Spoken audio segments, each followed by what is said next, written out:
Multitasking, multi-everything people out there. Take it away. Find your glory, write your story, fearless feet will carry you. Time you own it, take your moment, be a fire burning through. Hustling from night until morning, grinding it out, it won't be long. Feel your power, it's your hour, you inspire, you are strong. Enjoy your Zoa. No applause? You're all fired. Hey, good morning, America.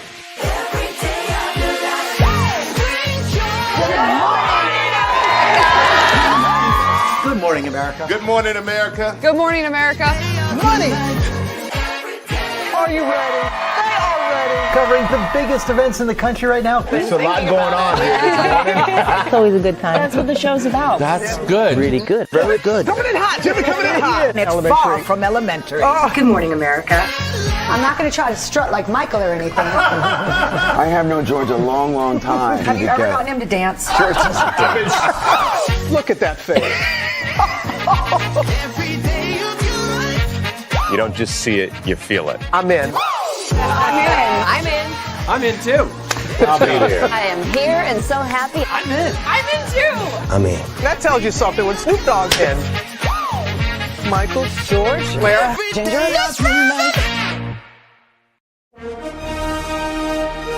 Prepare for a journey beyond imagination, beyond belief, beyond anything you've experienced before. Universal Epic Universe, a new theme park where you'll step through extraordinary portals to 5 immersive worlds. Prepare for a cosmic voyage of discovery, an isle of fire-breathing excitement, a shadowy world of monsters and mystery, new wonders in the wizarding world, and a new way to play. Plus the splendor of a magnificent resort hotel overlooking the park.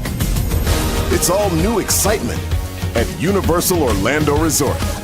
A week's worth of vacation thrills with 4 amazing theme parks, a variety of spectacular themed hotels, and incredible dining and entertainment. It's all at Universal Orlando Resort, where you'll find new adventures every day. Explore the astonishing worlds of Universal Epic Universe at Universal Orlando Resort.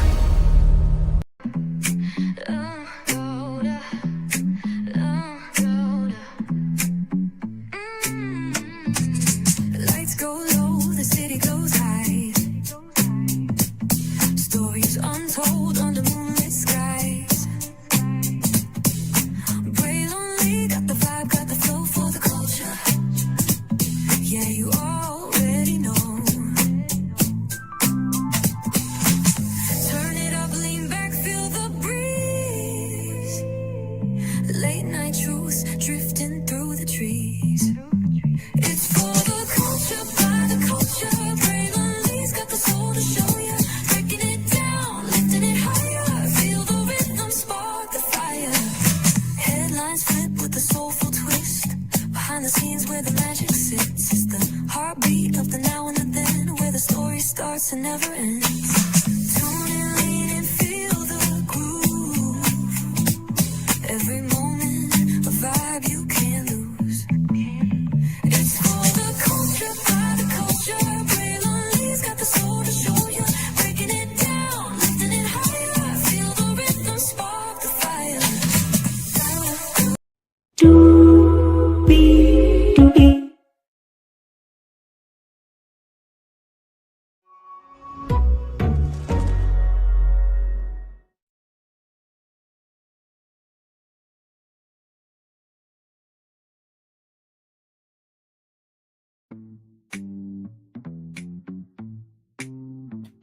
Well, hello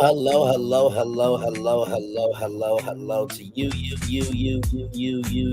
and you. Welcome in to another edition of Brenay's Virtual Tour Live. Let's have all of you here, 8 people in the building. Thank you all so much for that. We have 1, 2, 3, 4, 5, 6, 7 destinations for you all this evening. Of course, the new Mario trailer dropped for the Mario Galaxy movie. We're going to break it down. I'm going to give you my thoughts and everything in between with that. Can't wait to talk about that. Then Brenay Kennard. Child, when you do wrong by people, people are going to do wrong to you. She has to pay $1.75 billion. I have all the intel for you there on that. Then Megan Thee Stallion, she's starting her trial next week with milagro gramz. Shout out to Conscious TV. So we'll have more intel on that. Wendy Williams, a huge update for her in the world of all of this that is going on with her. Can't wait to tell you about that. Then a huge competition for HBCU students. If you don't know about this, you definitely need to know about it. A alert for our babies out here. Yes, indeed. And finally, Jacqueline Campbell doing some amazing work in the community. So with that being said, higher is waiting, lower is available. But either way, we got to go on tour. Yes, indeed, we do. Let me take down this iconic intro here. You see that virtual tour background? Yes, you do. Okay, let me get myself adjusted. You hear that virtual? You see that virtual tour background? Yes, you do. Hear that virtual tour background music? Yes, you do. And then there is me. Hey, everybody, welcome in. Glad to have you here today. Shout out to my mama. I love her so much. I had a moment today at my job. Was getting ready to leave. I thought she was attractive enough. Black BBW, and was just trying to make conversation with her. And when I was going up, to her to talk to her, she had an energy that was just a little much. And I'll just say this. My mom said something very important. She said, well, think about this, bro. That's how she would have been with you in the relationship. And I appreciate my mom very much. Because, child, some of y'all out here, y'all want somebody, but yet y'all don't make a space for yourself to come across as inviting for somebody to want to come into your space. Child, if that's an option, thank God I'm single.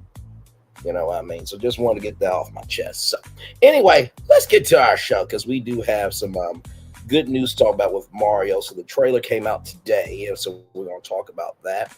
Yes, indeed. Here, let me get this up. From Variety.com, Super Mario Galaxy movie trailer, Mario heads to space, meets Brie Larson's Rosalina and Ben Safare's Bowser Jr. Nintendo, Illumination, and Universal have released the trailer for the Super Mario Galaxy movie.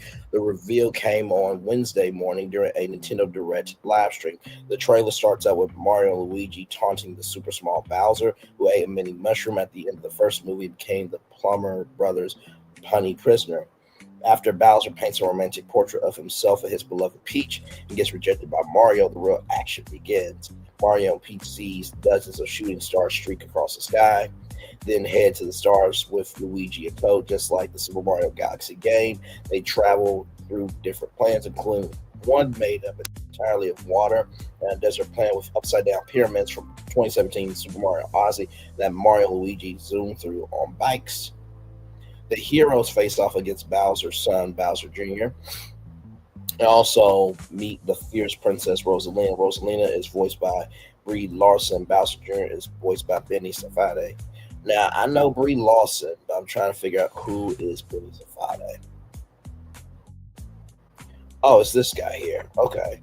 Very interesting. Very interesting. And it looks like he was in the Smashing Machine. Okay. All right, then. That's what's up.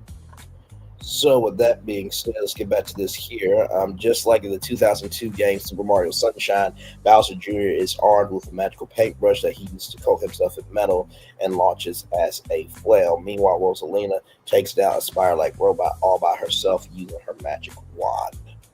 Stars Chris Pratt, Mario, Anna Taylor-Joy, Princess Peach, Jack Black, Bowser, Keegan-Michael Key, Toad, and Charlie Day Luigi all return for the sequel. The Super Mario Galaxy movie is based on the wildly popular Super Mario Galaxy released on the Nintendo Wii in 2007. The game is widely considered not only to be one of the best mainline Mario platformers, but one of the best video games of all time. And I do agree with that.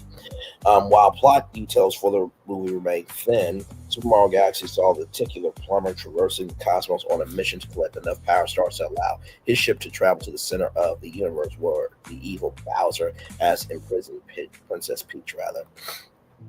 Released in April of 2023, the Super Mario Bros. Movie was a box office smash. The film went on to gross $1.3 billion worldwide and is currently the 5th highest grossing animated movie of all time, behind Xena 2, Inside Out 2, The Lion King, and Frozen 2. Aaron Horvath and Michael Kendrick returned to direct the Super Mario Galaxy movie. Matthew Fogel also returns to pen the script. The Super Mario Galaxy movie will hit theaters April 2026. I'm watching the trailer below. So as you can see here, there's Peach, there's Toad, there's Mario, then there's Luigi. So I can't play the trailer, I don't think, from here because y'all know how copyright is, right? But we're going to look at some of the things in this from C3 film, from 3C Films, right? So here we go. For the Super Mario Galaxy movie has now landed online, and there is a lot of Easter eggs and details pulling from multiple Super Mario games. Not just that, but we also got the voice actor reveal for 2 brand new characters in the movie, Bowser Jr. and Rosalina. So that's exactly what I'll be doing here for you guys, is giving you my trailer breakdown for the Super Mario Galaxy trailer, pointing out Easter eggs and details you might have missed, giving you my overall thoughts and reaction to it. But I want to hear from you guys. What did you think of the first trailer? Do you like them mashing in all these different elements into one movie? And are you happy with the voice actor reveal? Because I was stunned by one of them. All right, so yes, earlier today in the morning, we had the Nintendo Direct where they gave us not only the first trailer, but they revealed the 2 new voice actors. So I want to get into that first because they also showed off small clips of the voice actors in action. Starting off with Rosalina, a highly anticipated character for this movie, they've revealed Brie Larson will be the voice. I think a lot of the internet was just cheering loudly. It wasn't Aquafina. But honestly, Brie Larson is not a bad pick at all. And even hearing her voice in action in that small clip while she's reading a story time to the Lumas. Once upon a time, there was a brave and noble princess. We did that one last night. Okay. I think she sounds perfect and great. And honestly, by the way, for those of you who don't know, these are the Lunas. So if you guys remember Luna Lee from the last movie, where it was a very morbid Luna Lee. I love the fact that all these stars are going to be their own characters. Lumas. Once upon a time, there was a brave and noble princess. We did that one last night.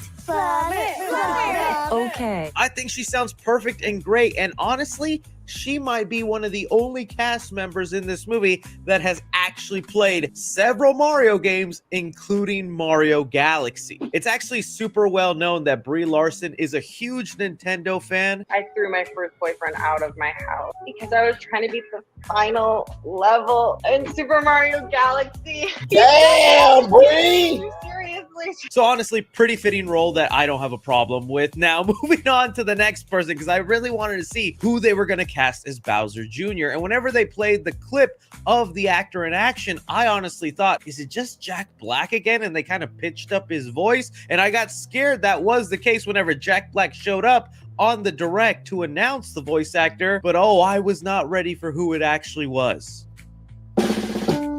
When your auto insurance coverage is too big or too small. An uncut gem. He's Benny Safdie. What? And I know he'll make us Papa proud. I have to say.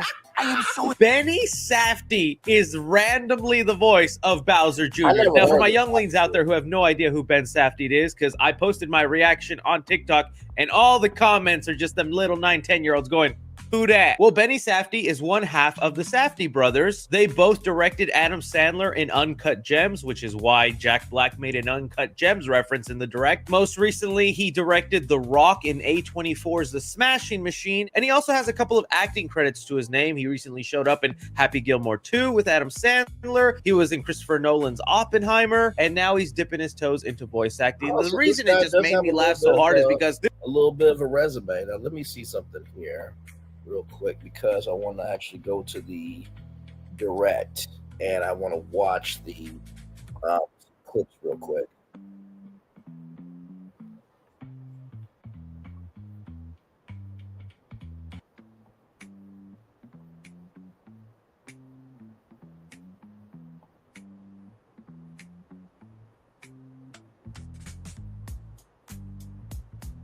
I'm watching the direct to see the scenes and stuff so I can react to it. Like I said, I don't think I can show the direct because y'all know how YouTube is. Now, when I did play something from Nintendo, I don't think I got dinged for it, but Illumination, Universal.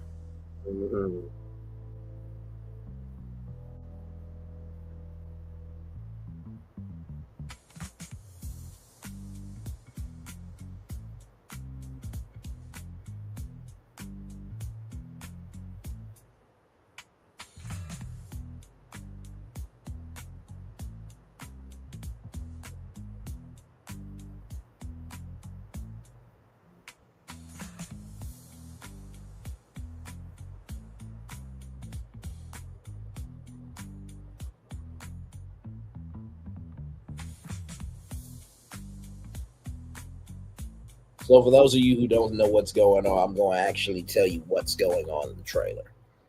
So it opens up on Bowser's fortress, right? You see Bowser painting. Very hardcore. Very hardcore. Throws a paint can at the canvas. And it looks like dots.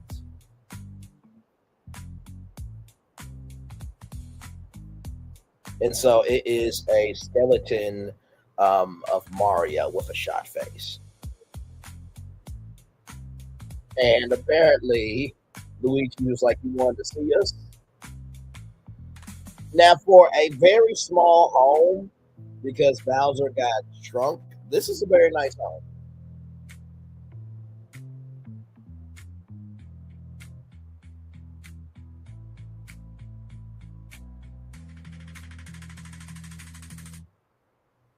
So he makes a masterpiece of Bowser and Peach. And Luigi, being the kind brother he is, I like the colors. Mario says he's proud. And so Bowser goes off.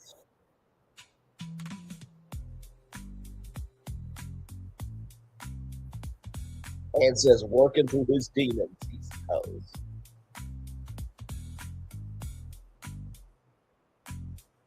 And gets his tail stuck in the door.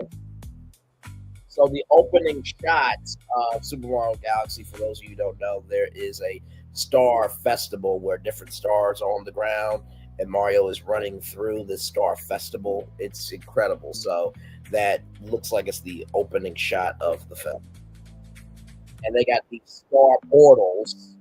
So they go through a whole planet made of water on motorbikes going through one of the sand kingdom, going through the sand kingdom. A lot of plots. Bowser Jr.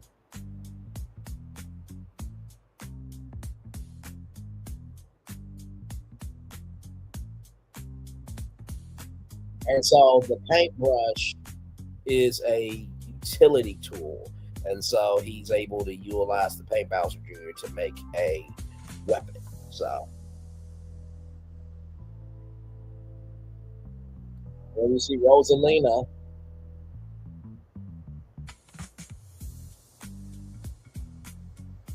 and all she has is one wand and shuts the motherfucker down. Do you hear?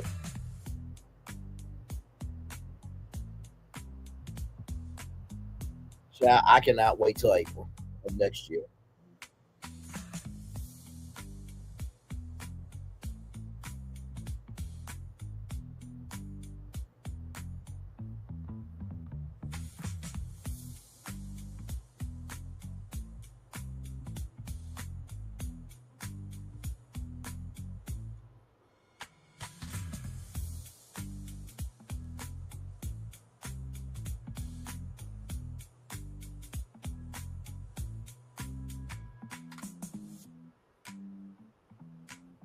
I'm getting to talk with Rosalina and Bowser new voices.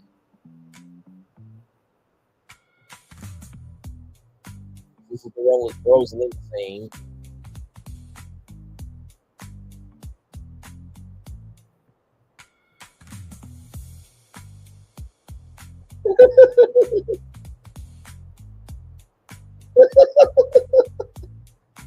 That was so cute.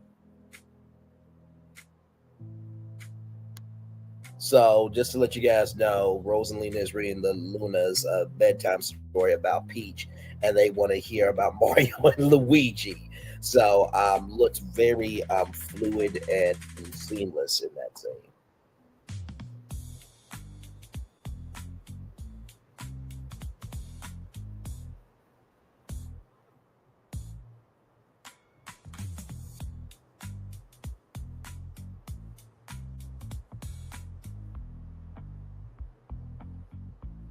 Wow. So here's the thing, right? Like, they got Bowser Jr. on the nose, right? And I mean, it's a big nose. No disrespect, Bowser Jr., but you got a big ass nose. But the voice, when you hear, "Don't you take my mama Peach away," it sounds a little bit more squeaky. So I don't know if they were trying to humanize the voice a little bit, but that's what it's looking like in this. I don't think Bowser Jr. has it. Oh, okay, yeah. So he's got his two front teeth. Oh no, he has one tooth. Oh my.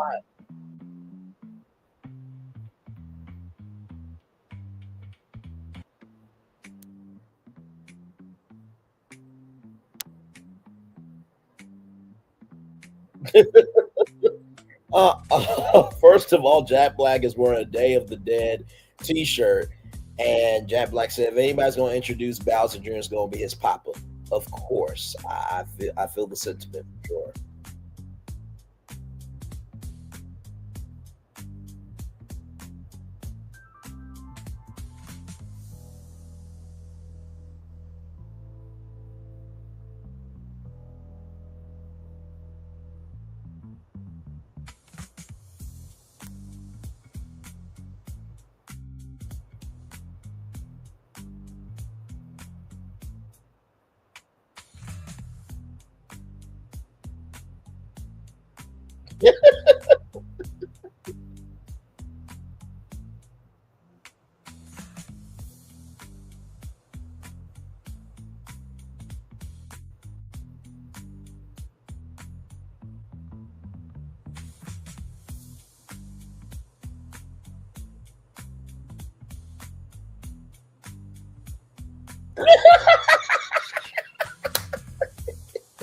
I love Chris Andrade.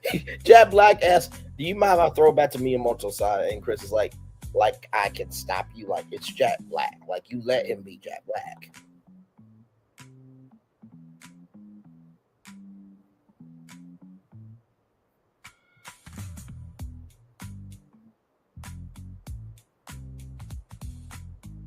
Wow. That is going, oh my God. Okay, let's get back to the breakdown of all this. Here we go. This is a guy that is known for making A24, dramas, and now he's just the voice of Bowser. And even with my laugh, he's putting in effort, man. Listen to that voice again. From the ashes of his father's defeat rises a new conqueror. No, he looks like he's taking it pretty seriously, and he's not doing what 80% of these celebrity voice actors do and just doing their regular voice with a tinge of an accent. So I laughed, but he's actually sounding like a character. So good pick, I guess. But now that leads us into the beginning of the trailer where we appear again on the Bowser Castle, very similar to how we had the Bowser ship in the first Super Mario trailer, only it's Jack Black's Bowser all tiny from the end of the last movie where they shrunk him, doing a little paint therapy of Mario all dry bone, as well as some fan fiction of him and Peach. Yo, Bowser, I don't blame you. I got the same one with Rosalina, man. But a couple of things I was thinking when watching this is I do think they wasted a good chunk of the trailer with this opening. It dragged on a little longer than it should. But following that critique aside, it is kind of nice seeing him have the continuity of the last movie. And you also know this thing is going to get toyified, where this little mini Bowser castle is going to be in every toy store. But when looking at some of his other paintings, I did catch an eye that we do have our first look at Bowser Jr. before he's revealed later on in this trailer, and that Papa Bowser actually painted him. And this was a mystery we were wondering about with this movie, because the video games are one thing, but the way the movie's going to adapt them could be different. And sometimes Bowser is just unaware that he has a child out there and that they're looking for him. But here it clearly shows Bowser is aware of his son, to where he's drawing him on his little ship that he's usually known for being in. That's going to be a fun part of explaining where Bowser Jr. has been all this time. If they're going to reveal who the mother is, because that's even still a big mystery in the video game, it'd be kind of fun for the movie to answer those questions. Also, is it just me, or did they add this line in the trailer? At ICUC, we come move on. faster than the speed of social. We spark excitement, build communities.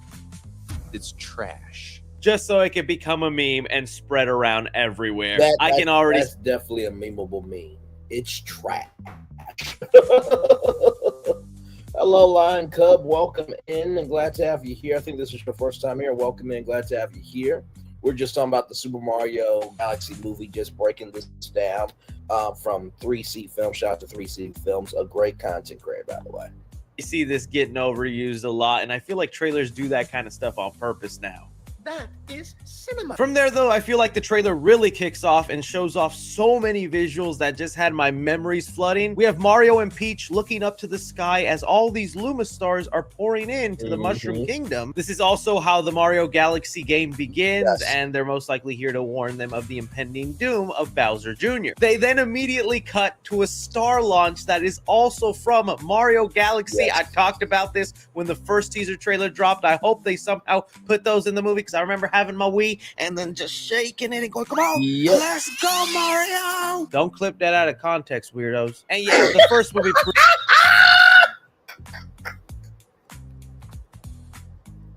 He's so wrong for that shit.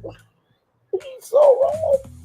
Moving on. They find great ways to blend in mechanics from the games and put them into the movie, and having this be the way Peach and Toad launch off into space, I think will be interesting. As we see Peach and Toad launch away from the Mushroom Kingdom, you can see some of the other islands that we were introduced to in the first movie, as they then begin passing planets in their galaxy. The first one they pass is a planet named Drip Drop. This is from Mario Galaxy, and that's just a planet made up of mostly water. From here, the trailer cuts to Mario and Luigi on motorcycles as they're in a planet from Super Mario Odyssey, Toast Arena. You know, it's the planet not just because of all the sand, but the upside down pyramid. It even says Toast Arena on the motorcycle of Luigi. Now, this is exciting for a couple of reasons. One, again, they're pulling in from more games than just Mario Galaxy, but also Mario and Luigi side by side, as we just saw Peach and Toad going off on a remember the first movie, a lot of people did not like Mario and Luigi being separated for the whole movie, so this is huge news. And I'm kind of wondering, are we gonna get Mario and oh my god, I know exactly who I'm thinking of. Give me a moment.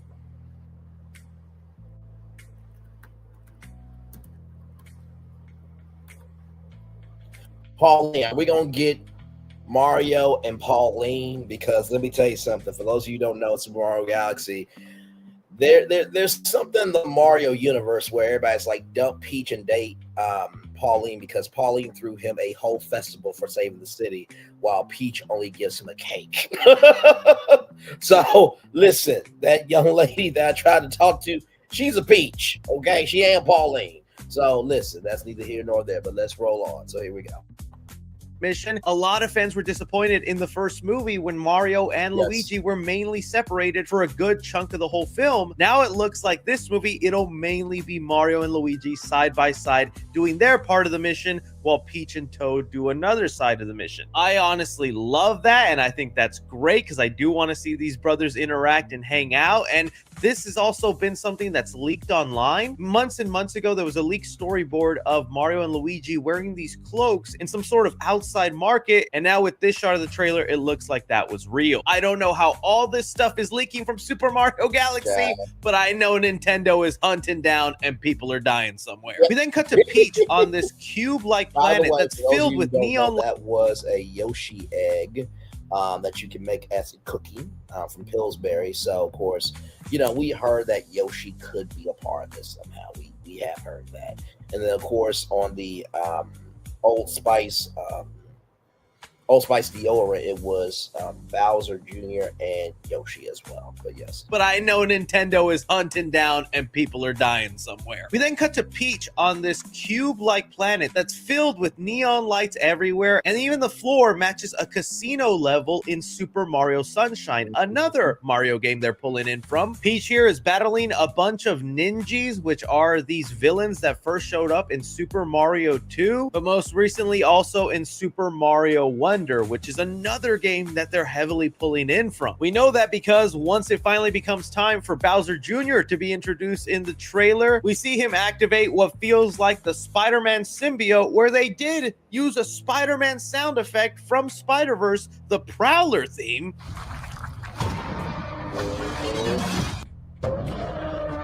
I don't know if that was on purpose or maybe they just did a rip-off version of it for the movie, but if there was any sound you were going to use to symbolize his transformation, it should have been this one.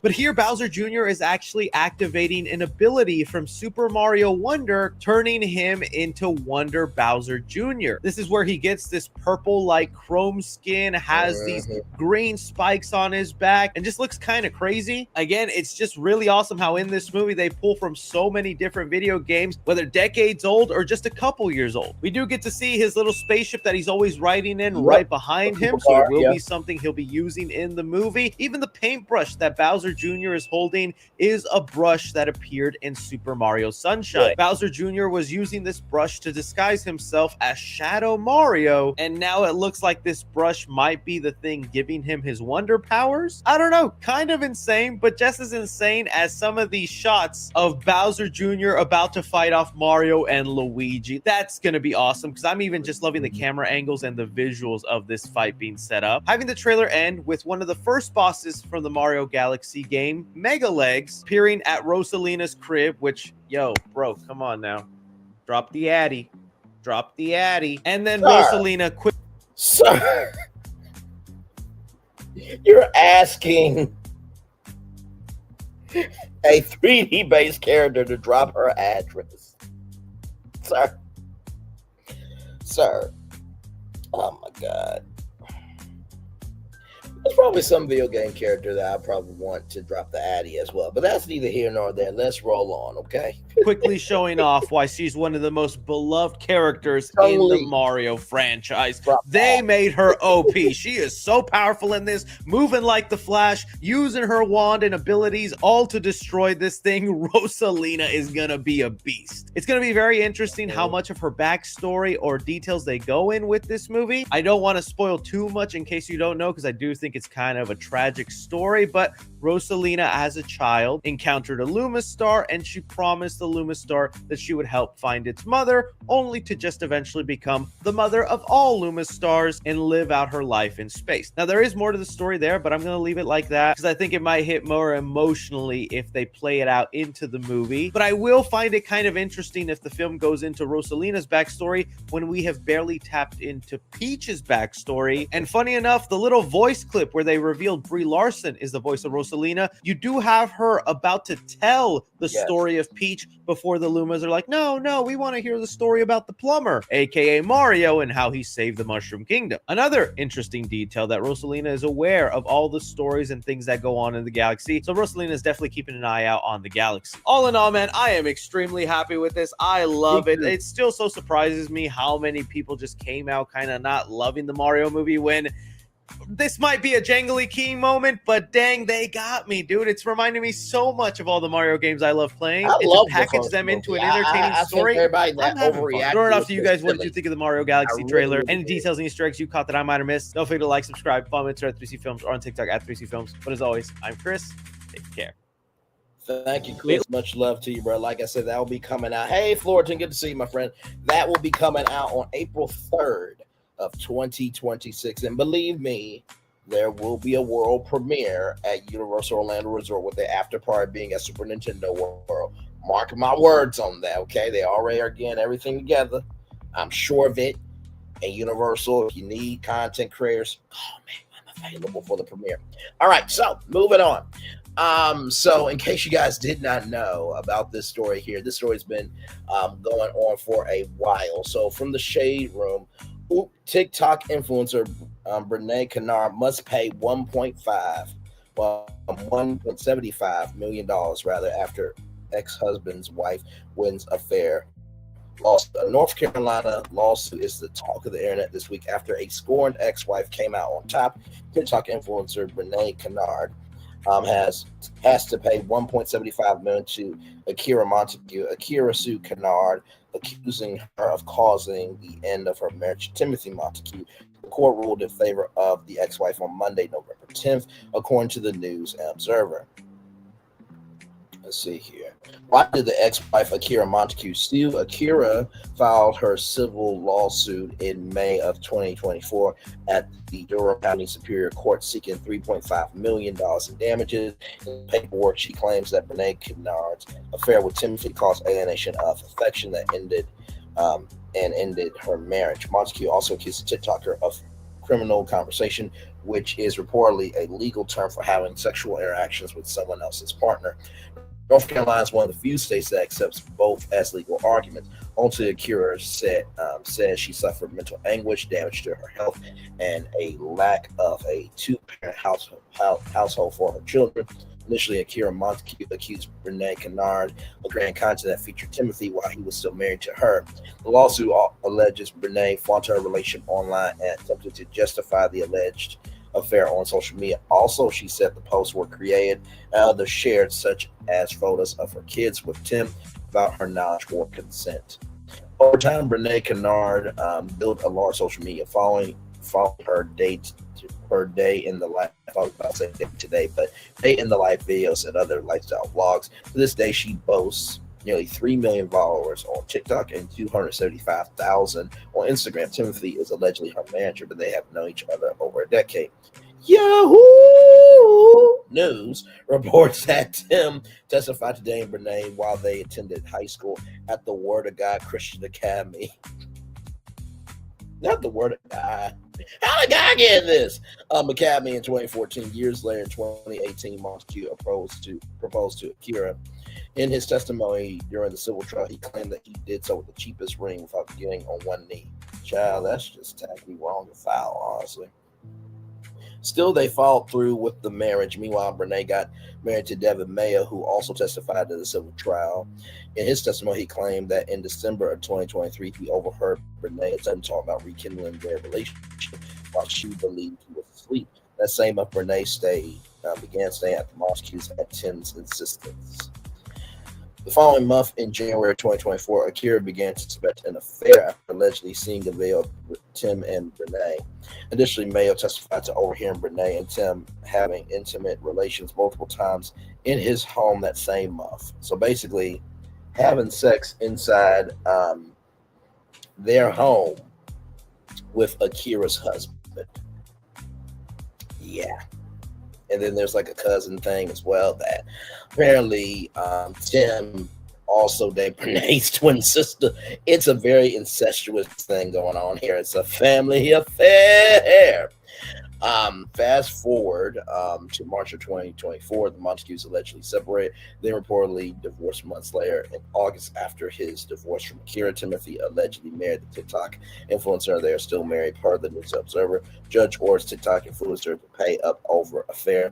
While Brenay might have snagged the man, Akira Montague was walking away with padded pockets. When Akira sued her, Brenay opted to represent herself in court. Did she talk to AL about representing himself in court? This child, free advice is available. Doesn't mean it all works. Moving on.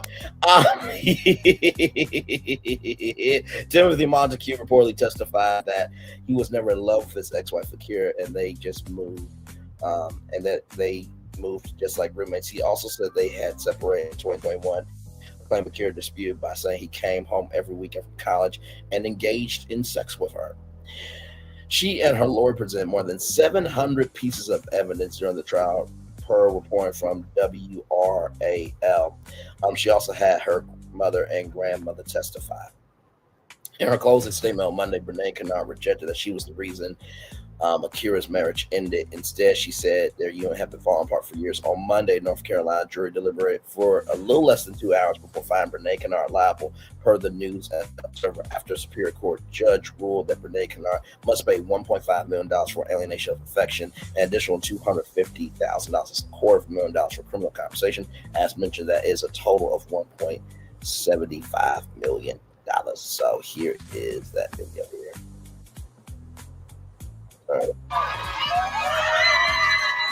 That's the sound of a $1.75 million cheer coming just moments after court was adjourned. Akira Montague embraced her attorney, Robin M. Jones, as dozens of supporters yelled That's from the a hug, sidelines. did you hear? Akira Montague's lawsuit, filed in Durham County Court, accuses Brenay Montague, an influencer with nearly 3 million followers on TikTok, of seducing and having an affair with her then husband, Tim. That affair then turning to marriage when Brenay and Tim wed. In the suit, Akira Montague claimed Brenay used her online influence as a weapon. The affair also caused damage to her health and deprived her kids of a 2-parent household. And it was nothing but lies. Brenay Montague, who represented herself in court, slammed the verdict, saying Akira Montague knew her marriage was over and allowed the affair. She gave her consent. She said it was okay because she knew her marriage was over with and it was done. But the jury didn't agree, awarding Akira Montague the $1.75 million after more than 700 pieces of evidence were presented in court, including some of Brenay's own TikToks and texts. The case hinged on 2 rarely used laws, including alienation of affection. It can be very hard to prove, and the reason is because it's hard to find a point in a relationship where the relationship necessarily started to go bad. But in these videos and in the court testimony, the jury found that point, leaving Brenay Montague with a hefty bill and no answer on how she'll pay. I don't know, but I'll still probably never see it. By the way, just to let you know, that cheering that you heard, that's also a sneak peek of how Thirsty Toxicity will be losing in court. Said no one ever, because it's never going to happen, child. And that is the reaction of Thirsty Toxicity after court when she has to pay. Said no one ever, because it's not going to happen. Brenay, Timothy, and Akira reacted after the rulings. Kennard and Timothy wrote signals to people. She called the verdict outrageous, blasphemous, and disgraceful. And a boy for money, claiming that Akira and her legal team had lied the entire time. The truth will always be the truth, and it's easy to believe the lies, especially when playing the victim card. Brenay said she may have won the battle, but not the war. God will have the final say.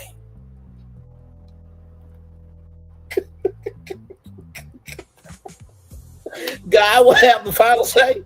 Did you listen to Michelle Williams? When Jesus say yes, can't nobody can say no. When Jesus say yes, can't nobody can say no. Did you really listen to that before you got in the courtroom, child? I cannot. Speaking to the press after the verdict, Brenay claims she doesn't know how she paid, but she'll never see it. The court system has a way of making sure that you pay your money. Just ask Tossaway K. They had to pay Cardi B. Okay, all right.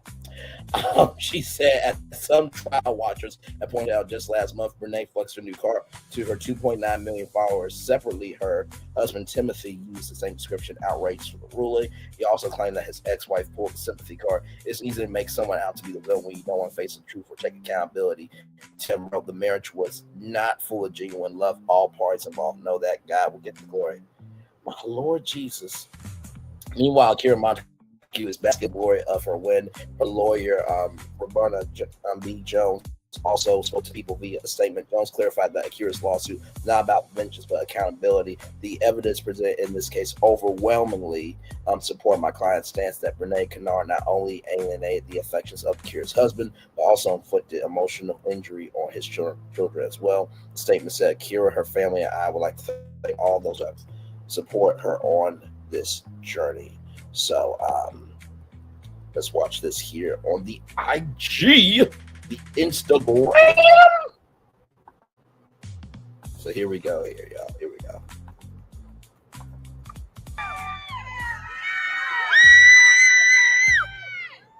That's the other one. Congratulations! Can we ask y'all a few questions? Okay, go ahead. Okay. I got two. I just got two. Yeah. All right. Good afternoon. My name is Attorney Robinetta B. Jones of the Law Offices of Robinetta B. Jones, and I am the attorney of Akira Montague in this case for alienation of affection and criminal conversation. Imagine a person that you married and committed your life to, betrayed her with her close friend. This case was not about vengeance. It was about accountability. It is about recognizing that marriage is a promise that binds people together in profound ways. Love, commitment, and emotional fidelity are the pillars that marriage is built upon. In this case, when Brenay Kennard intruded upon the bond of Akira and Timothy's marriage, she inflicted a wound that reached Akira's core. A wound that was inflicted not only in private, but in public. Online via TikTok, Snapchat, and other platforms we use. We want to thank the jury for understanding the importance of marriage and rejecting the intentional and malicious act of Brenay Kennard. So there it is there, everybody. One more thing.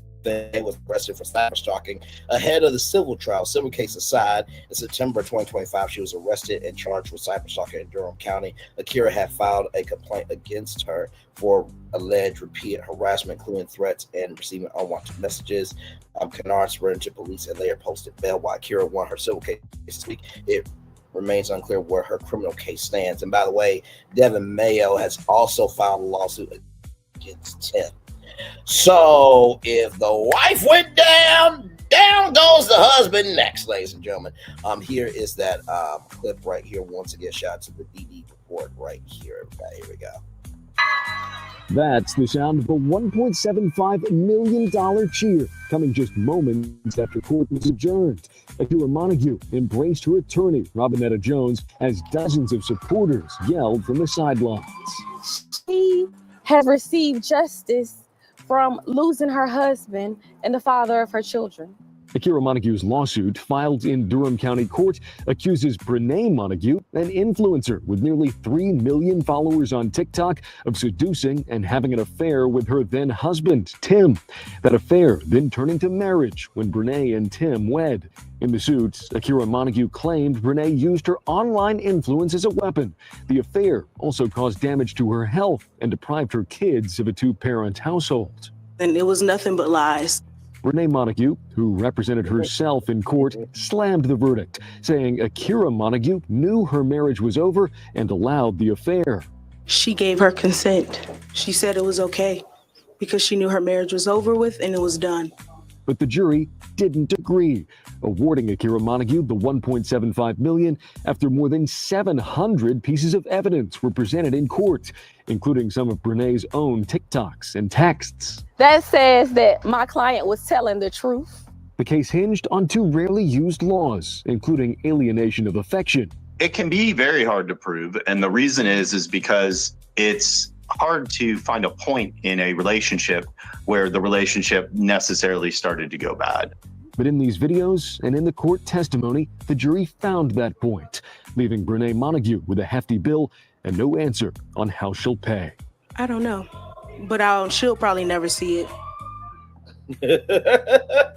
And honestly, her saying that, all that Akira has to do is take that to the judge. Bet! She she gonna get her damn money. Now, by the way, in case you are wondering what states where you can sue for alienation of affection, okay, this is not to scare all the cheetahs or anything, but child, if you do what you're supposed to do, you won't have to worry about what state you live in. So Illinois, Hawaii, Mississippi, New Mexico, North Carolina, South Carolina, and Utah.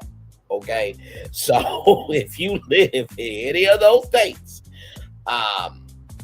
there it is. Okay, so just want you guys to know about that, child. All right, we have more Braylon Lee's virtual tour live coming up right from this space right here, right now. Speaking of trials, Megan Thee Stallions, defamation lawsuit against blogger milagro scams. Gramz. Shout out to Conscious TV. Set to kick off next week. Possible jurors to be questioned about their knowledge of Tory Lanez. My bad. I'm sorry. Slip of the tongue there. Slip of the tongue. Right here. Have you heard? Oh, hang on. Let me go back. Have you heard of plaintiff Megan Pete, professionally known as Megan Thee Stallion, before today? If so, do you have opinions, positive or negative, about her as a personal entertainer? Number two, have you heard of defendant Milagro Cooper, also known by her internet handles as Milagro Scams, Gramz, and Four Mobs World before today? If so, do you have opinions, positive, negative, about her as a person or as an internet personality? Have you heard of Daystar Peterson? This is number three, professionally known as Tory Lanez, my bad, before today. If so, do you have any opinions, positive or negative, about him as a person or as an entertainer? And then number four, are you aware of the criminal trial where Tory Lanez was convicted of powering Megan Thee Stallion? If so, do you have any opinions, positive or negative, about the outcome of that case? Number five, have you seen or read any articles, stories, or social media posts about this lawsuit? Number six, could you be impartial in your decision making in a case involving a celebrity plaintiff, either for or against them? Number seven, have you ever been involved in a lawsuit involving claims of defamation, infliction of emotional distress, or promotion of an altered sexual depiction as either as a party or a witness? If so, please describe what happened and how the situation was resolved. Number eight, if you have ever made a complaint regarding someone saying something untrue or false about you, if so, please describe what happened, how the situation was resolved. And number nine, which sources do you get your news, including social media platforms? And I think the biggest thing too is with this should have been question number 10. What is your relationship like with your self-esteem and social media? I think that should have been question 10, because honestly, sometimes how you look at social media can depend on how you view yourself sometimes as well. But here it is here.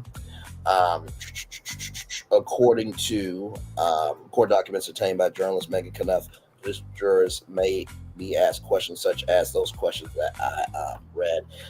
The trial is set to begin next week with more updates expected soon. So, as you know, we will be covering it, okay? And I know Armand Wiggins is probably already in Miami. We're waiting for you, good sir, for your live coverage there. Yes, indeed. Speaking of Miami, somebody that goes to Miami a lot, Wendy Williams. Wendy Williams does not have frontotemporal dementia. New test shows, okay? Excuse me. So both of these stories come to us from the Jasmine brand. The former TV host recently completed a series of neurological tests in New York City. According to a neurologist report obtained by TMZ, she does not have frontotemporal dementia. The findings delivered to Williams' legal team late last month contradict the previous claim that the condition justified the long-term guardianship she has been under for the past 3 years. Wendy has reportedly shown remarkable neurological resilience since becoming sober, but is still under strict restrictions and surveillance. As far as what's next, her legal team plans to file court documents in the next 2 weeks, requesting a hearing to end the guardianship. If the judge denies the request, celebrity attorney Joe Topinka intends to push for a jury trial and ask jurors to free Wendy. We will keep you updated as this legal battle continues to unfold. So, Wendy, we are pulling for you. This is huge news. Huge news. All right. More Braylon's virtual tour live coming up right from the space right here and right now. So if you are an HBCU student, I need you to come to your laptop, your desktop, your phone, your tablet. Hopefully you got me on your TV if you're watching YouTube on TV. But get over here for this. This comes to us from blackprwire.com. National HBCU Orator Competition open to current HBCU students. The HBCU Oracle Challenge, a national competition that showcases the voices of students attending historical Black colleges and universities. HBCUs is open for submissions. The deadline to register is December 15th, 2025. The competition encourages students currently enrolled at HBCUs to express their ideas, engage in thoughtful public discourse, strengthen communication skills, and build leadership capabilities, and hone creativity through public speaking, rooted in the rich rhetorical tradition of the African American experience. This challenge provides a platform for emerging leaders to sharpen their voices, think critically, and engage with the pressing issues of our time. According to a press release from the Dream House Make a Difference Foundation, a nonprofit dedicated to empowering youth, young adults, and their families with education, mentorship, and comprehensive support services, the sponsor of the competition. The HBCU Oracle Challenge provides HBCU students with a platform to showcase their eloquence, intellect, passion, and deep understanding of issues through 4 distinct categories: prepared public speaking, extemporaneous public speaking, spoken word recitation, and public debate. Contestants may deliver a polished speech, respond on the spot to a current event or social issue, compose spoken word poetry, or participate in structured debate. View participants' guidebook and ambassadors operating manual for more information. The national finals will be held on April 18th and the 19th, 2026 in Atlanta, Georgia. Scholarships and prizes will be awarded to national winners in each category. UNCF, United Negro College Fund, encourages students attending our member institutions to participate in this competition, hone their public skills, and become the next great orators of this nation. UNCF is not a sponsor, partner, or owner of the HBCU Oracle or Oriental Challenge. So, how cool is that? A public speaking competition. I really never did these. I wish I would have, because I know I would have won it. Okay, just gonna keep it a buck with y'all. But here's the website right here. So your first name, middle name, last name, email address, the red dots, the red asterisks are the things that you have to do. So first name, last name, email address, phone number, HBCU website. Which do you intend to participate? You can participate in all 4 of them. Then, of course, you got your advisor, tire advisor, phone number, email, and then the HBCU president and chancellor. So here it is. Here, y'all, please apply if you go to HBCU, because this could really do so much good for you. All right, everybody. Another destination for you all. Now, this one is a trigger warning for all of you, because our babies matter for sure. Shoutouts.com celebrating 25 years on to the next 25 years. Fatal infant formula triggers botulism in 15 babies. Okay. By Heart Whole Nutrition infant formula products have been recalled after 15 babies across 12 states developed botulism from contaminated batches. Okay. A serious outbreak of infant botulism has prompted federal health officials to investigate contaminated baby formula that has sickened 15 infants across 12 states. The Centers for Disease Control and Prevention, working alongside the Food and Drug Administration and state health departments, is examining cases linked to By Heart Whole Nutrition infant formula products. All 15 affected babies have required hospitalization, though no deaths have been reported in connection with this outbreak. Praise be unto God for that. The investigation remains active as health officials work to determine the full scope of contamination and prevent additional cases from developing. Company expands recall amid growing concerns. By Heart Incorporated initially issued a limited recall on November 8th of 2025, but expanded to include all By Heart Whole Nutrition infant formula products. Just 3 days later, the decision came after parents and caregivers reported that babies in the outbreak had consumed different lot numbers of the formula that were not included in the original recall. The expanded recall now covers all lot numbers and sizes of By Heart Whole Nutrition infant formula, including both canned products and single-serve packets. The formula is widely available through online retailers and major stores nationwide, making the recall particularly significant for families who have recently purchase the products. Understanding infant botulism and its symptoms. Infant botulism occurs when babies ingest colonism botulism spores that sequentially grow in their intestinal tract and produce dangerous toxins. Unlike adult botulism, which typically results from consuming preformed toxins and contaminated food, infant botulism develops when the spores germinate inside the baby's digestive system. The condition often begins with constipation, which may be the first sign parents notice. However, the more concerning symptoms that typically prompt medical attention include difficulty feeding, problems with sucking and swallowing, a notably weak or altered cry, and loss of head control. This is a very serious thing, y'all. These symptoms reflect the progressive muscle weakness that characterizes botulism. Immediate action required from parents and caregivers. Health officials are urging all parents and caregivers to immediately stop using any by heart whole nutrition infant formula products. This includes all varieties, lot numbers, and package sizes, regardless of when they were purchased or whether they still appear on recall lists. Families should record lot numbers and expiration dates, if possible, before disposing of the products. However, if a baby has already consumed the formula, parents should retain any leftover powder for at least 1 month in case health officials need to test it. The formula should be stored safely away from children and pets during this period. Symptoms may take weeks to develop. One of the most concerning aspects of the outbreak is the delayed onset of symptoms. Infant botulism can take several weeks to manifest after exposure, meaning babies who consume the contaminated formula recently may not show signs of illness immediately. Parents who have used by heart formulas should remain vigilant and monitor their infants closely during this extended period. The progressive nature of infant botulism makes early detection crucial. If left untreated, the condition can lead to severe complications, including breathing difficulties and prolonged hospitalization lasting weeks or months. The paralysis associated with botulism typically begins in the head and face before spread to other parts of the body. Medical professionals mobilize response efforts. Healthcare providers across the country have been alerted to watch for potential cases and begin immediate treatment protocols. The California Department of Public Health Infant Botulism Treatment Prevention Programs provide 24-hour consultation services for suspected cases, accessible at 510-231-7600. That's 510-231-7600. That's 510-231-7600.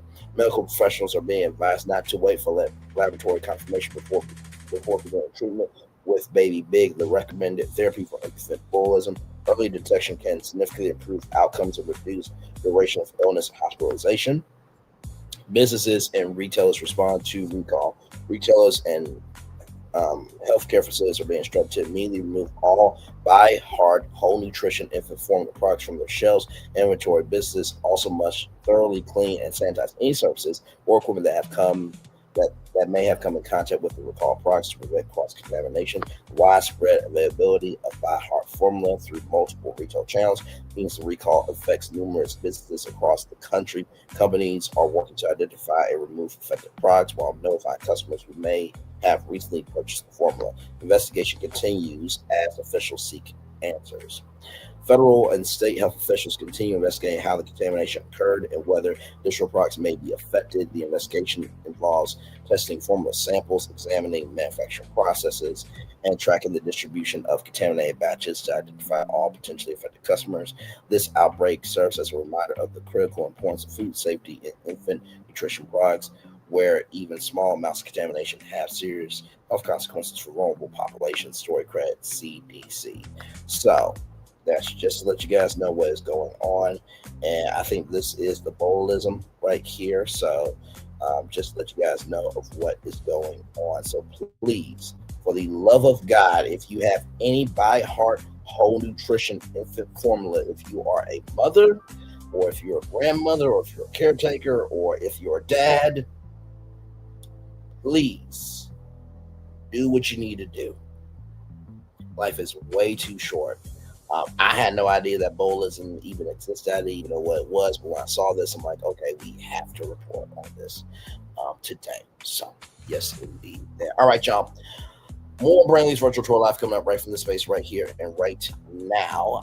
Jacqueline Campbell launches Wealth Accelerator program. After 32 years in wealth management, Campbell launches a program to help Black women transition into lucrative finance careers amid widespread layoffs. Beautiful smile there, by the way. Jacqueline Campbell is the founder and CEO of Alexander Legacy Private Wealth Management, which she has owned for the past 5 years in partnership with the Carson Group out of Omaha, Nebraska. With over 3 decades of experience spanning private banking, investment banking, retail banking, and wealth management, Campbell has now become one of the few Black women to own an investment firm. She is launching the Wealth Management Accelerator program to help Black women affected by the 2025 layoffs transition into thriving finance careers. As one of the few Black women leading a private wealth firm, what drove you to launch the Wealth Management Accelerator program? I've actually been honored to own Alexander Legacy Private Wealth Management for the last 5 years in partnership with the Carson Group out of Omaha, Nebraska. However, I've been in the industry since 93, so it's been 32 years of being in this industry, from private banking to investment banking to retail banking to wealth management, and now in the independent space. One of the things that I always see when I go into these rooms is the fact that I rarely see people that look like me. There were points of that timeline where there were more people of color, but sitting here in 2025, I've seen the worst numbers that I've seen in 32 years, which is really what prompted me, especially after knowing almost 400,000 women of color have lost their jobs this year alone. I couldn't just sit on the sidelines and pretend like everything was okay. So I decided to ball up my 32 years of experience and roll out the Wealth Management Accelerator. Tell us about this opportunity. How does it help women looking to change careers? Right now, we're in the midst of what they call the greatest wealth transfer in history. In the United States alone, $124 trillion will be moving from the generations ahead of us to now the Gen X, Millennials, and Gen Zs over the next 20 years. Over the next 5 to 7 years, there's going to be over 100,000 people retiring in my industry. My industry is predominantly white male. A lot of them are preparing for retirement. But the problem that we've seen in this industry is that there hasn't been a really strong succession plan for bringing the next generation into finance. Over 50% of the industry is over 55 years old, but less than 30% is under 30 years old. The numbers are staggering.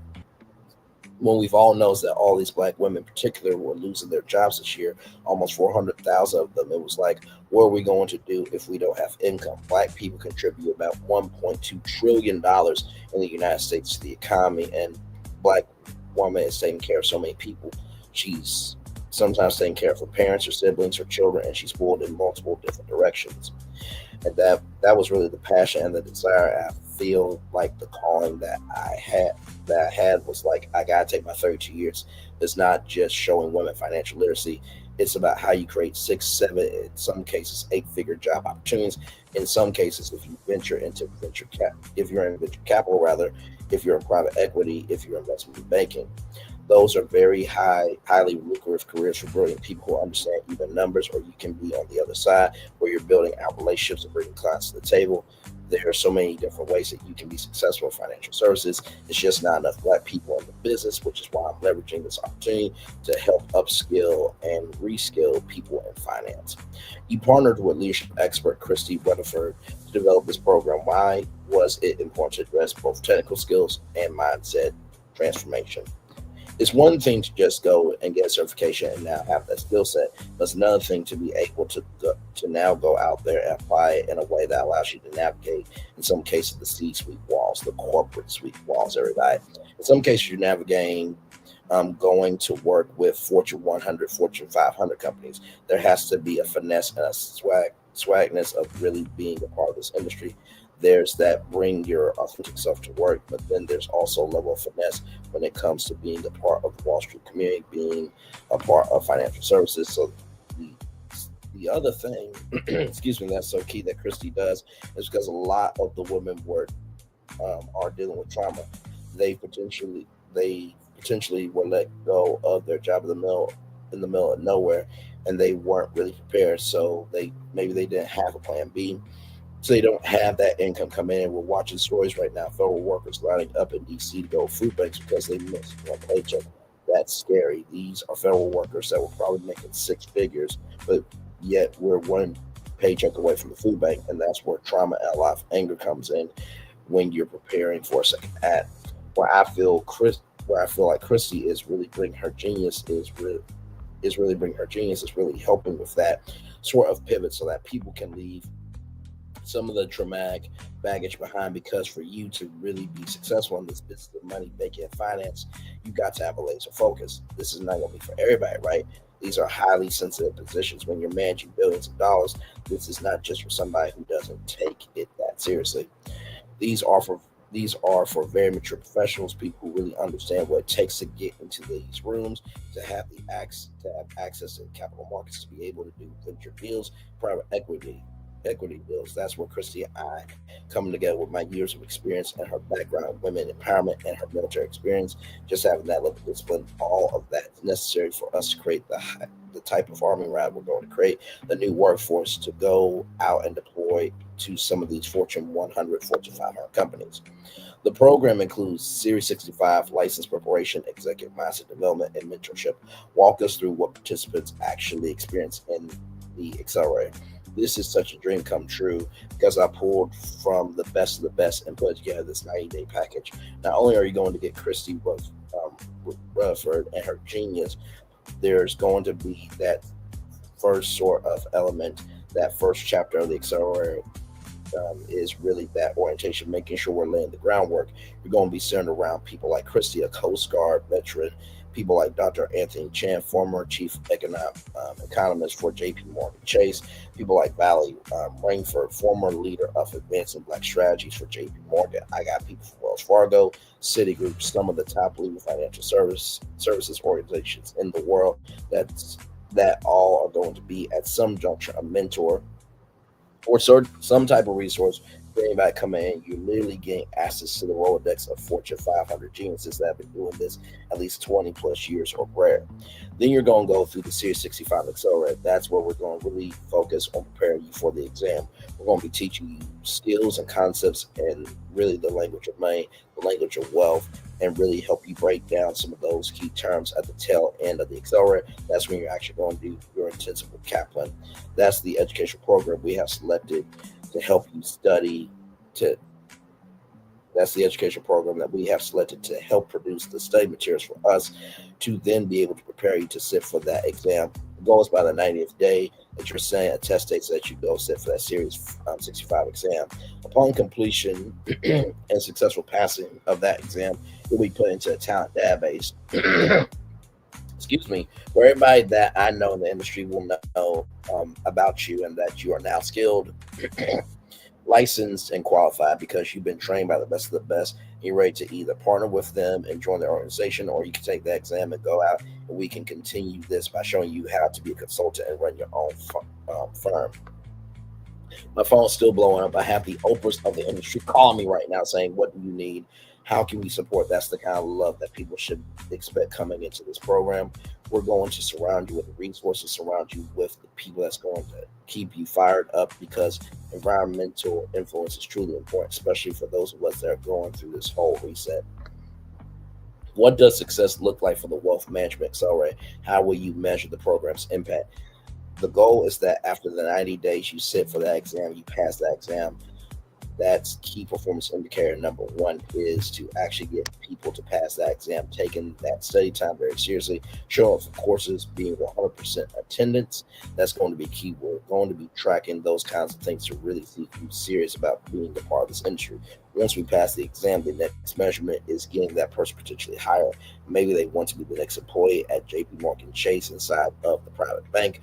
What I do is then I socialize their bio and now their new certification and their training certificate to my friends and family over at the JP Morgan private bank to really get them interviewing with them, which is another great milestone checkpoint. If they get the job, we win, because that's the whole purpose, is to get the job, which is creating the income and creating not only just the income, but the exposure to being a part of the industry that's going to teach you about money so that you can go out and continue to develop your own wealth and help others develop wealth.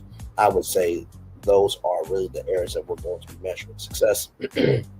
How many people pass the exam? How many people get interviews? And how many people get hired? For people interested in joining, where can they find you? What are the requirements and how can people support? For some people, you may not necessarily want to get a job after going through the accelerator. Maybe you just truly want to learn more about wealth and finance, or you might want to take it to enhance. If you're already a consultant, this destination could potentially enhance you to go out and do even more work as fiduciary of investments. It could be for your children. You could be 18 years old, guys. I'm also going to say this could be for you to send your children, potentially if you have 18-year-olds plus out there, and get them savvy on money so that they can understand how to help steward the family wealth and be more responsible with money. We're thinking outside the box with this accelerator. Our first goal is to create jobs because we know how important it is to have income. But second, to that is also making sure that we create habits of wealth for people. So that's generational wealth that we're stewarding as we're teaching the next generation. You can find us at www.wealthmanagementaccelerator.com. We're going to be doing info sessions this week on Thursday at 7 p.m. Eastern Standard Time with myself, along with Christian Rutherford, walk you through a quick 30-minute of what to expect. We're going to do one more next Thursday as well. Then we're off to the races because we're getting ready to start our first cohort, started in November. It was so important for me to make the super affordable because people right now really need to make sure they have access to something like this. It's $4,977 one-time payment, or you can literally split it up. We have so many options where people are splitting it $100 a month. We want to make it affordable. At the same time, we need to be able to sustain the program, bringing in experts to making this a true 5-star what's called to experience. Our goal was never to cheapen this, but also to make it affordable so that people do have skin in the game. This is a very savvy opportunity. No one else is doing this.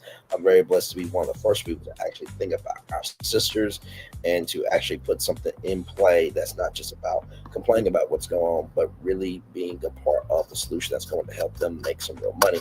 We're looking for sponsors who want to invest in Black women because they understand the importance of keeping our sisters not only employed, but understanding money and making. You can sponsor 10 Black women for $50,000. These 10 Black women will go on to make at least $100,000 each. So your $50,000 will turn into $500,000 of income. That is huge. We're looking for people like that can help us truly move this momentum forward. First of all, congratulations. First of all, just incredible. Now, I know $4,997 is a lot of money, but at least this sister is trying to do something for the culture. And a lot of times we do not support what we are asking for. So here is the website right here,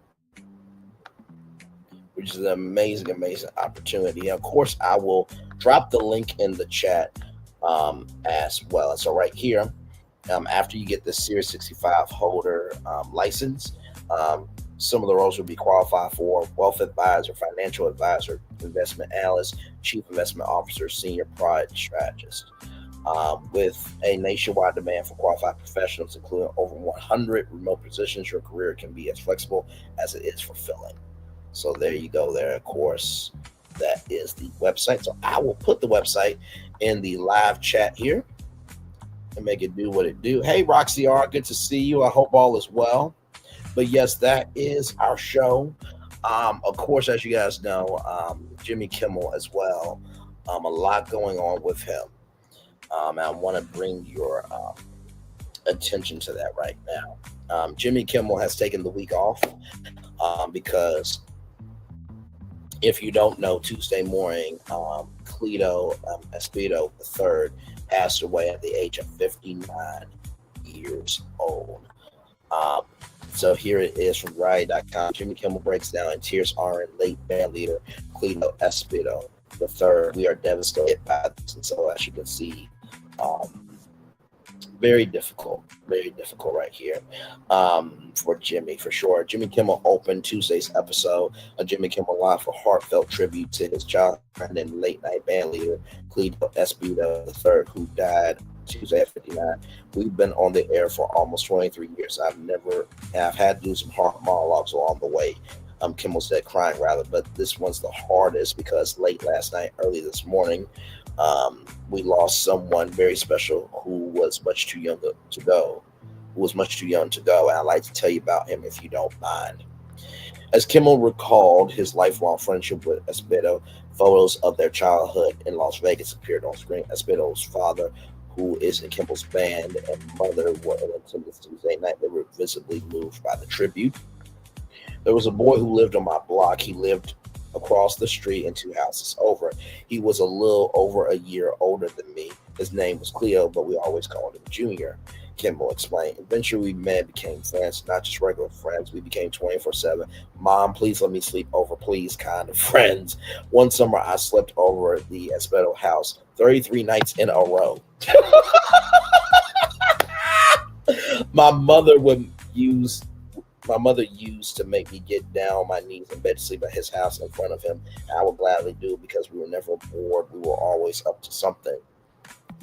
Kimmel remembered his lifelong companion through stories of childhood mischief before explaining how he brought Espedo on to Jimmy Kimmel Live. Kimmel said Espedo was his first choice to lead his band after landing the show in 2003, although he admitted his pitch of my best friend from growing up plays saxophone, he could lead the band.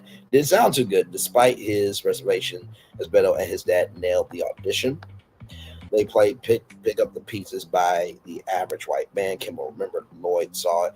He saw the father and son. He said, I love it. He got up and left, and we've been working together every day almost 23 years. Kimmel later added, everyone here at the show, we are devastated by this. It's just not fair. He was the nicest, most humble, kind, and always friendly person. Kimmel concluded his monologue by thanking the audience. He also know that Jimmy Kimmel Live would take the next couple of nights off in the wake of Espedo's death. Kimmel had to abruptly cancel Thursday's episode or to tend to Espedo as the musician's condition took a turn for the worse. The host shared the news of Espedo's death on Instagram, writing to say that we are heartbroken is an understatement. Cleto and I have been inseparable since I was 9 years old. The fact that we got to work together every day is a dream neither of us could have ever imagined would come true. Cherish your friends. Please keep Cleto's wife, children, and parents in your prayers. This week's Jimmy Kimmel Live episodes have been touted as 80s themed. Tuesday episode of Jimmy Kimmel Live included Eddie Murphy, Mark Fairchild, and musical guest Men at Work. Perhaps this isn't the first time Kimmel has taken a personal day. Perhaps most notably, he took time off as his young son Billy underwent treatment for a heart defect, which required multiple surgeries. Billy is now said to be doing well and fully recovered. Kimmel is known for his close loyalty to friends and family, many of whom he employs on the show. And given that the situation involved one of his best friends, it was no surprise that he put them first and opted to pause Thursday's show. Very, very sad indeed. You know, like I said before, when you're in the world of media, you're doing, whether you're doing late night, daytime, a drama like Beyond the Gates daytime or late or prime time drama, what have you, you spend more time with the staff and crew than you do your own family. And so to be connected with somebody since 9 years old and to lose them like that, what a sad, devastating way, just all the way around. And like I said, I had a moment today at my job and was very upset, very angry, just very like, what the fuck is wrong with you? But you know what? Also, too, here's the thing that you have to remember. Sometimes in life, how somebody responds to you usually has nothing to do with you. That might be something going on with them. And so never let someone else's movement dictate your movement. And I was upset for a good minute. I called the mom, talked to her, and then I thought about Jimmy Kimmel and who he lost. And so there are plenty of people that are going through way worse. But also, too, what it went to show me, too, was make sure that you still treat people with kindness. Don't let one moment dictate your movement, because if you do that, you are also blocking the potential blessings that God has for you. Amen. So with that being said, I'm going to turn off my camera now because we've done the whole show for over an hour. Yes, we have. Like I said, very, very sad with Jimmy Kimmel, and just want to send light, love, and prayers to him and his family. Yeah. Yeah. Just very, very sad. Indeed. So just want to shine a light, give some heart, and give some soul to Jimmy Kimmel here. So we're going to take a little bit of a commercial break. And we'll be back with more Brenay's Virtual Tour Live right after this. We are live on tour. Like, comment, share, subscribe. We'll be back right after this. Roll it, everybody.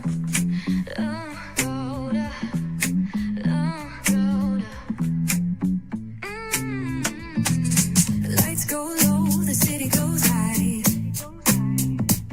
Stories untold under moonlit skies.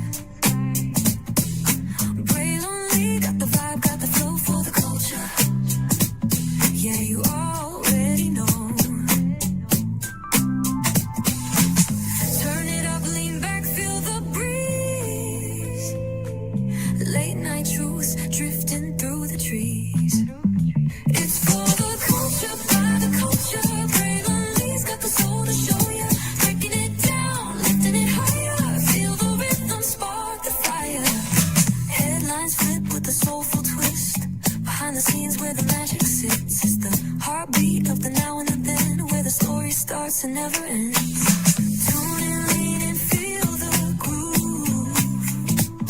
Every moment, a vibe you can't lose. It's for the culture, by the culture. Pray lonely's got the soul to show you. Breaking it down, lifting it higher. Feel the rhythm, spark the fire.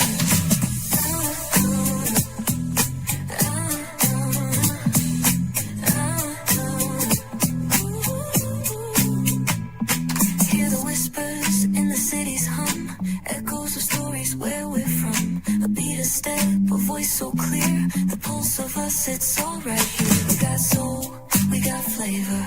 Every moment is a savior. Every experience is an overcomer. Turn it up, feel the glow, let the rhythm flow. Spotlight shining, we in the zone. This is the place where the culture's grown. Stories untold, now they're coming alive. Braylon Lee got the vibe tonight. One thing to know and two things for sure. Higher is waiting and lower is available. But either way, we gotta go on tour. It's Braylon Lee's virtual tour, where the culture makes its move. Feel the love, feel the truth. This is us, this is you. From the unknown, the unembraced and more. This show, this brand, and the possibilities of what can be is all here for you. I'm just a kid from the rock, trying to be a rock for people, trying to make it best they can to become. Being moved as a creator of power, to lift up all of us, not just a selective few. For the culture, by the culture, here we be. Braylon Lee, bringing life to your screen. Feel the soul, feel the truth, we're free. Trust and believe it's entertainment, news done away with. Braylon Lee, spotlight sharp like a diamond shine. We see the stars, but the stories align. Deep in the soul where the heartbeats find. The pulse of the people redefining time. Just a pro tip, people have to earn the right to hear your story, but in addition to that, people have to earn the responsibility to be a part of it. Just because we are not seen by everybody doesn't mean we are not been seen by who needs to see us. Noise equals attention and sound equals purpose. Anybody can be a creator, but it takes a somebody to be an artist.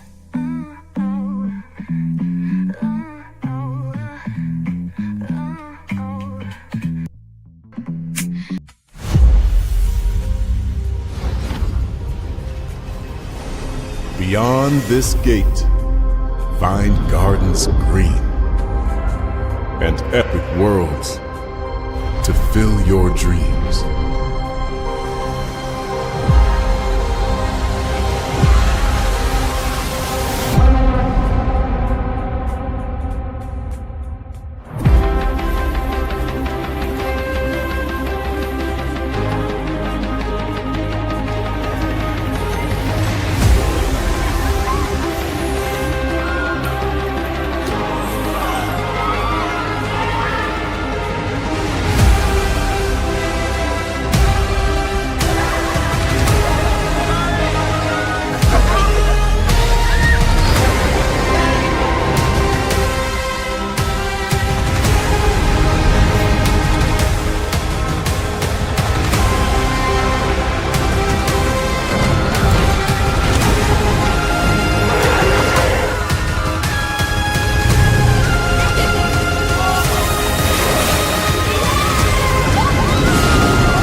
no secret about our approach.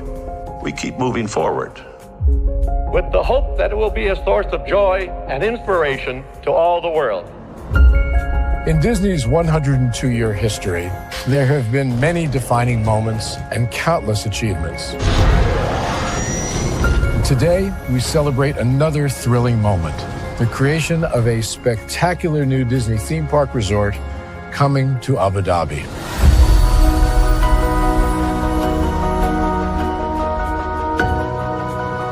Abu Dhabi is a place where heritage meets innovation, a place where we preserve our past while designing the future. Bringing a Disney theme park resort to Yas Island, Abu Dhabi marks a historic milestone in our journey as a global family destination. The 7th Disney theme park resort destination represents a new frontier in theme park ambitions. Our resort in Abu Dhabi will be the most advanced and interactive destination in our entire portfolio. The location of our park is incredibly unique. It's anchored by a beautiful waterfront, which will allow us to tell our stories in completely new ways. Ultimately, this project will be a celebration of what's possible when creativity and progress come together. What we are creating with Disney in Abu Dhabi is a whole new world of imagination, an experience that will inspire generations across the region and the world.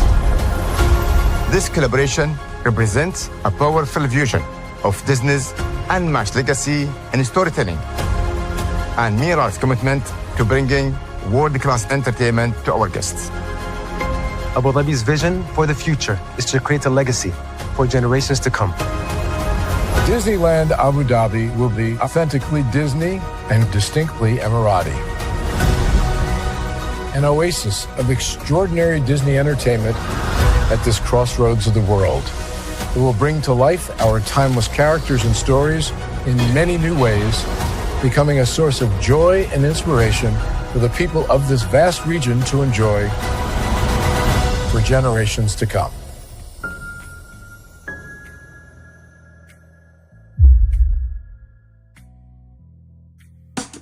Caesar. Just look at him. Politician,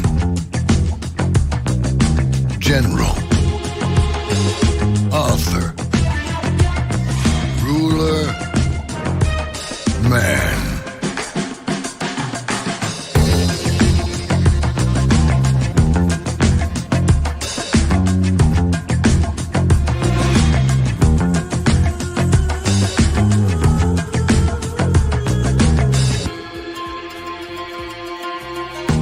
Legend has it, he's not only stared into the belly of the beast, he's had it for dinner. Here he's free to relax, or party, or relax, or party, or relax, and party. His is a world of opulence, excess, and the occasional impulse buy. Not one to rest on his laurels, he's famous for ushering in a new age of entertainment. So, for anyone seeking a place where the sun never sets on a good time, all this awaits. I am Caesar, and I approve this palace.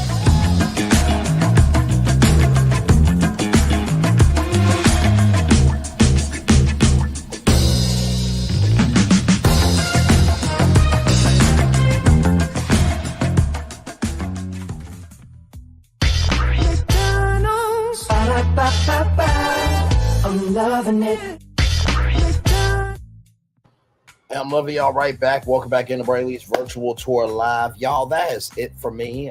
Just wanted to come on and give you guys a good show. And honestly, I needed today's show after what happened. I'm going to be okay. I'm going to be all right. And God is on the throne. And there is more blessings to come. You know what I mean? Sometimes God protects you from what you want. and God will bring you what you deserve and what you need. Amen, somebody. Amen. So with that being said, let's make it do what it do, everybody. It's time for Dave Mover. In great attempts, it is glorious to even fail. Cassius Linus. Yes, indeed. It's time for Dave Mover for Wednesday, November 12th, 2025. Live all the way. Immerse yourself to the fullest extent possible in every meaningful aspect of life. You deserve no less. Forge across the vast gulf between conceptual and actual. Envision, then go all the way to where your vision leads. Put your values into practice, rather. Put your hopes and dreams and goals into action. Generously give your time and physical presence to the people with whom you're connected. Dedicate your sustained focus and effort to the pursuits that compel you. Whatever form of richness you seek to experience, your total commitment is what brings it to being. By giving all you have, you become all you can be. Live all the way, all the time. Your life is far too precious and significant to hold anything back. Ralph Morrison. Can I get a witness from the congregation? Live all the way. You know, sometimes in life, when you are trying your very best to do the best you can, sometimes you feel like you're failing. You really do, because you're like, damn, I'm being kind to people. I'm not doing anything too damn wrong. It's like, what the actual hell is going on? There's got to be something more to this thing, right? And I will say this to you. When you allow your mind to be defeated, you will never conquer anything.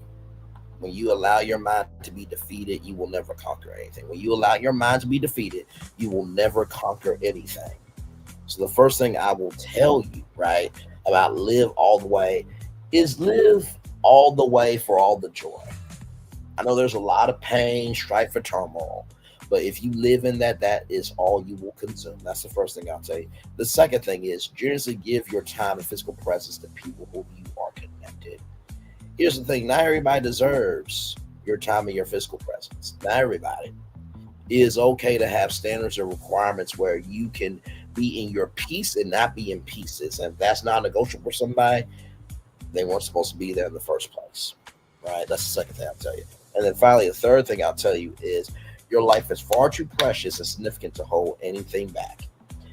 What do I always tell y'all? Everybody gets rejected, but eventually everybody gets accepted. Where you get rejected from is where you want to be. Where you get accepted to is where you need to be. Where you get rejected from is where you want to be. Where you get accepted to is where you need to be. Where you get rejected from is where you want to be. Where you get accepted to is where you need to be. And that goes for everything in life. That goes for the wife you want, the husband you want, the career you want, the friends you want, you know, your family. You're not going to be accepted by everybody. And that's okay. Because, child, guess what?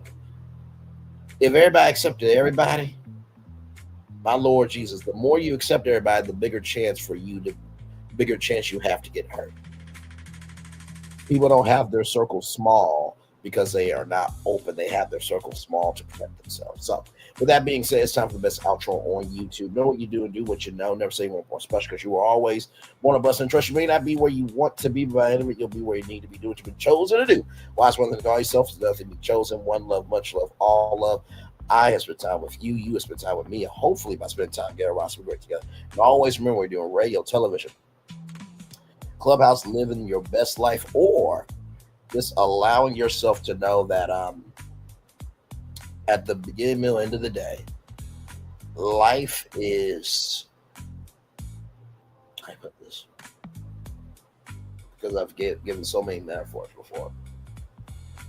Life is like food. When it's good, you don't have to season it. The more you season it, maybe that means you should not eat it. Anyway, one love, much love, all love. I feel the love. And I'll send it right back to you. Good night, everybody. Love you all. Bye-bye. I thought I should tell you they've been talking about you. Yeah, they've been talking about you. They've been talking about the fact that they've done everything they could to stop you and everything they could to block you, but you still win. They've been talking about the fact that they have undermined your success and they have tried to sabotage your seasons, but you keep winning. They've been talking about the fact that even though they don't like each other, they get together to try to kill you, but you keep winning. They've been talking about the fact that you were voted least likely to succeed, but like cream, you keep rising to the top. They've been talking about how they tried to burn your world down, but like the phoenix, you rose from the ashes. They've been talking about you. And you know what they say? Oh, she's just lucky. He's just lucky. But no, you ain't lucky. You're anointed. You got something on you. You got favor on you. You got power on you. You were born to win. Now they can call it luck, but it's grace. They can call it luck, but it's favor. But whatever they call it, it doesn't matter, because you know what God calls you? Do you know what God calls you? A winner. I thought I should tell you they've been talking about you. Yeah, they've been talking about you. They've been talking about the fact that they've done everything they could to stop you and everything they could to block you, but you still win. They've been talking about the fact that they have undermined your success and they have tried to sabotage your seasons, but you keep winning. They've been talking about the fact that even though they don't like each other, they get together to try to kill you, but you keep winning. They've been talking about the fact that you were voted least likely to succeed, but like cream, you keep rising to the top. They've been talking about how they tried to burn your world down, but like the phoenix, you rose from the ashes. They've been talking about you. And you know what they say? Oh, she's just lucky. He's just lucky. But no, you ain't lucky. You're anointed. You got something on you. You got favor on you. You got power on you. You were born to win.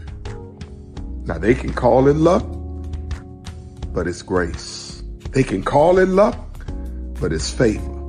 But whatever they call it, it doesn't matter, because you know what God calls you? Do you know what God calls you? A winner. I thought I should tell you they've been talking about you. Yeah, they've been talking about you. They've been talking about the fact that they've done everything they could to stop you and everything they could to block you, but you still win. They've been talking about the fact that they have undermined your success and they have tried to sabotage your seasons, but you keep winning. They've been talking about the fact that even though they don't like each other, they get together to try to kill you, but you keep winning. They've been talking about the fact that you were voted least likely to succeed, but like cream, you keep rising to the top. They've been talking about how they tried to burn your world down, but like the phoenix, you rose from the ashes. They've been talking about you. And you know what they say? Oh, she's just lucky. He's just lucky. But no, you ain't lucky. You're anointed. You got something on you. You got favor on you. You got power on you. You were born to win. Now they can call it luck, but it's grace. They can call it luck, but it's favor. But whatever they call it, it doesn't matter, because you know what God calls you? Do you know what God calls you? A winner. Good evening. My name is Mark Woodbury. I'm the chairman and CEO of Universal Destinations and Experiences. Well, we're finally here. Tomorrow we begin a new chapter at Universal Orlando Resort as we open Epic Universe. We built this place for you. I want to thank you, our fans, for your love of our stories, characters, and immersive experiences that inspired this incredible place. Epic Universe represents over 8 years of meticulous planning, immense creativity, and innovation, combined with unmatched craftsmanship and operational excellence on the part of thousands of people who have brought to life the stories and characters that live beyond each of Epic's portals. But it represents so much more. Your love of Universal, and the deep connections we've shared together here in Orlando over the past 30 years inspired us to dream bigger and to push the boundaries to create something extraordinary for you and for generations of fans and families to come. And tomorrow, as we open Epic Universe, I can't wait for you to experience this place for yourself. Now it's your turn to step inside, to lose yourself, and to share this place with the ones you love most. As we open this park, we hope your world becomes a little more epic. Tomorrow, Epic Universe becomes yours.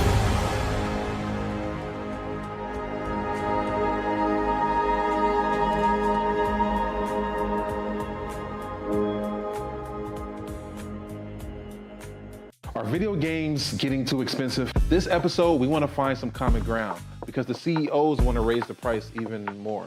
Not with these broken-ass games. $5 million.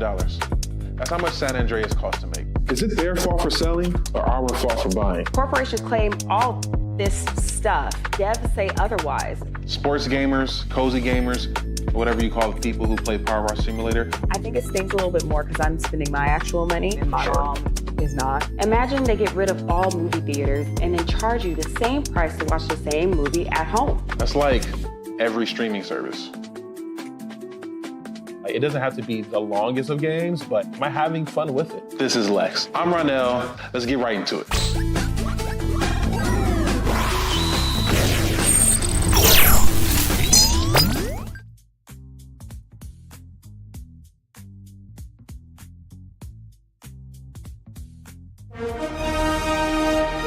Prepare for a journey beyond imagination, beyond belief, beyond anything you've experienced before. Universal Epic Universe, a new theme park where you'll step through extraordinary portals to 5 immersive worlds. Prepare for a cosmic voyage of discovery, an isle of fire-breathing excitement, a shadowy world of monsters and mystery, new wonders in the wizarding world, and a new way to play. Plus the splendor of a magnificent resort hotel overlooking the park. It's all new excitement at Universal Orlando Resort. A week's worth of vacation thrills with 4 amazing theme parks, a variety of spectacular themed hotels, and incredible dining and entertainment. It's all at Universal Orlando Resort, where you'll find new adventures every day. Explore the astonishing worlds of Universal Epic Universe at Universal Orlando Resort. Because here's the thing, a good streamer can find other content. Because here's the thing, a good streamer can find other content. Because here's the thing, a good streamer can find other content. Child, Brandon been over there doing his thing, minding his GD business, staying out of trouble, trying to get the folks some positive stuff to talk about. Besides lying all the damn time. Child, Brandon been over there doing his thing, minding his GD business, staying out of trouble, trying to get the folks some positive stuff to talk about. Besides lying all the damn time. Child, Brandon been over there doing his thing, minding his GD business, staying out of trouble, trying to get the folks some positive stuff to talk about. Besides lying all the damn time.